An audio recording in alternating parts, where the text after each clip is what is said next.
Hello everybody, welcome back to the channel. Got something a little unique in store today. I'm going to show you how I go about cleaning and relighting my wood stove insert in my fireplace. We have an assortment of small pieces of wood, an assortment of medium to large pieces of wood. And here are the implements we use to clean: a brush, a dustpan, and a stick, just to help push things around. Underneath we have an old frying pan that we use sometimes. And we have this strainer. This is used in the barbecue and grilling world to grill things like vegetables. So we found this at a dollar store type of place, but they're also available in kitchen supply outlets. And finally we have a steel bucket that we use as an ash pan. We use a propane torch to light our charcoal. First thing you need is a damp paper towel. We usually start with one that has been used before.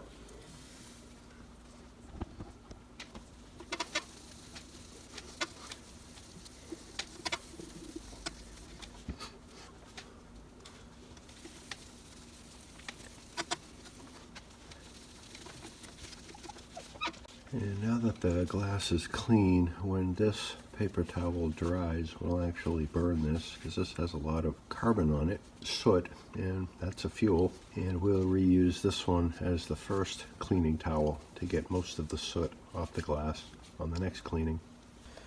We use the stick to push the ash from the right side of the firebox to the left. And we use the brush to sweep out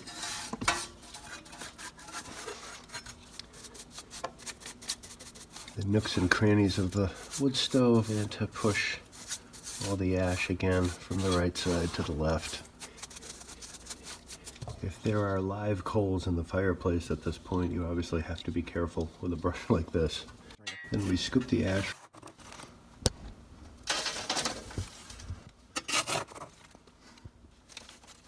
And any real big pieces of charcoal we'll put over there. Then we'll take the stick and just stir it around, get the ash to fall through the mesh and recover the charcoal. At this stage, while I'm doing it, I also keep my ear open. Occasionally I'll have something in here that's non-combustible. It might be a nail or a screw or a staple. Or sometimes there's even a piece of something, I'm not sure what it is, but it has a decidedly rock-like clang as it rolls around against the metal grate. But I don't hear that at the moment. And once you get it mostly sifted, I give it a shake. And here we have some pretty clean charcoal free of ash. And I'm going to flip this on the right side of the wood stove, and then we're going to sweep up the last remnant of the ash. It's kind of crowded here. I'm just using the dustpan and brush as a dustpan and brush to sweep up the last bits of ash. And we can just give this a shake. Now I'm going to push the charcoal into the middle of the firebox. So to start the fire, we light the coals with a propane torch, and we spend several minutes fanning it with a bellows. So this is doing two things. It's lighting the charcoal, and it's generating about the cleanest heat a wood stove can generate because you're burning charcoal. So the byproducts of combustion are primarily carbon dioxide and water. And as this is burning, that's first heating the wood stove itself and then going up the flue and starting to warm the flue. And right now the flue is cold, so as the water vapor travels up the flue, it'll condense into liquid water. And that's an opportunity for the soot to collect on the inside of the flue. So this is heating up the flue with about the cleanest heat this wood stove can generate. You can start to hear the wood stove ticking and clicking from thermal expansion. And I can feel the heat radiating off the coals onto me. And this can take anywhere from a few minutes up to maybe 10 minutes or so. This particular batch of charcoal seems to be lighting pretty easily. I find that hardwood charcoal fans up and burns better than softwood charcoal, although I don't generate a lot of softwood. Okay, I've got this about a third glowing. So what I'm going to do now is stir the coals a little bit to mix some of the unburned with the coals that are burning, and see if I can't get maybe 50-60%. Now this is going pretty good. What I'm going to do now is get some small pieces of wood. These are hardwood shards, and the smaller and more random you can get them on there, the better. Try to get them lying in different orientations so that plenty of air can circulate around.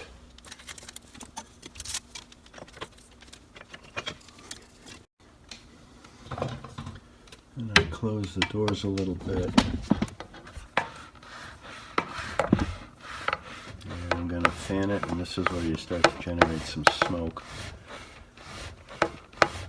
As the charcoal has the heat, there you go.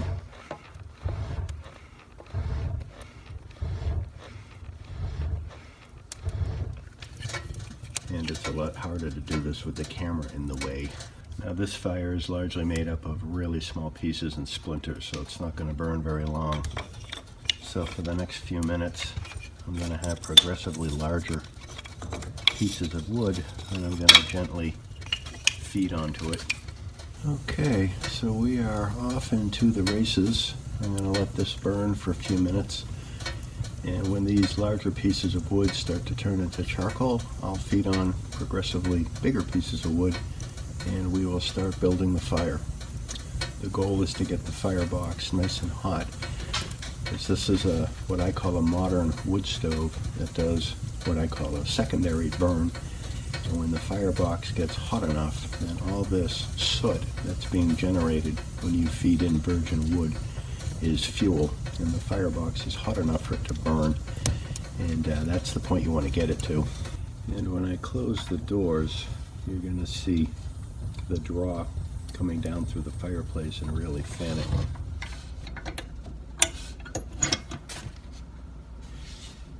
And I'm even going to throttle it back a little bit because I have plenty of draw here. And I don't know how well it's showing up in the camera, but down here in the bottom of the pile you still have those original charcoals that are burning, so at least some of the heat here in the firebox is coming from charcoal, and it's a little bit cleaner than all that virgin wood that's slowly being baked into charcoal and giving off, you know, the volatile organic compounds. And at the moment those are going up the flue. I don't know how warm my flue is, but at least the flue started to warm up with clean heat. And the goal is to get this piping hot as fast as I can so that it's burning very efficiently.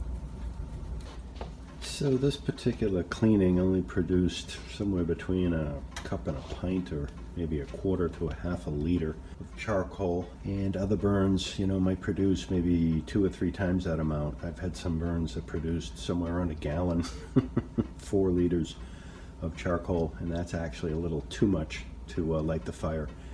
And we'll scoop it out and save it and feed it into the fire.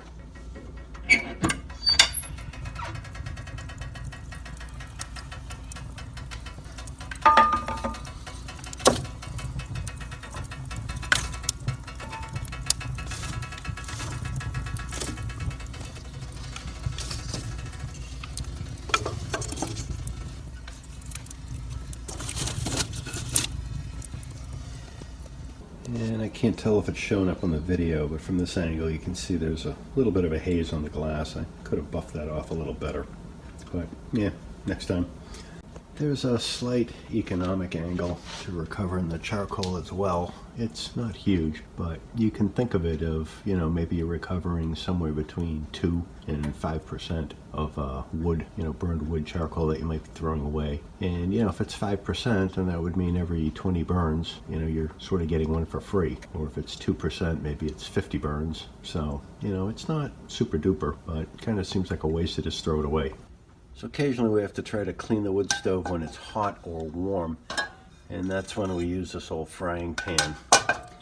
Situation you run into is if you try to sift the ash into the bucket like I showed before, because it's hot you have convection currents that cause the ash to drift up and float around the room, only to settle a little bit later and you have a veneer of dust all over the place. So in that situation what we do is we carefully scoop the ash into the sifter, and then we shake it inside the wood stove so any ash that's carried up by convection currents will hopefully be contained in the wood stove. And since the wood stove is warm, you've got a little bit of a draw and the ash will be contained in this area. And then we carefully invert it, put the lid over it.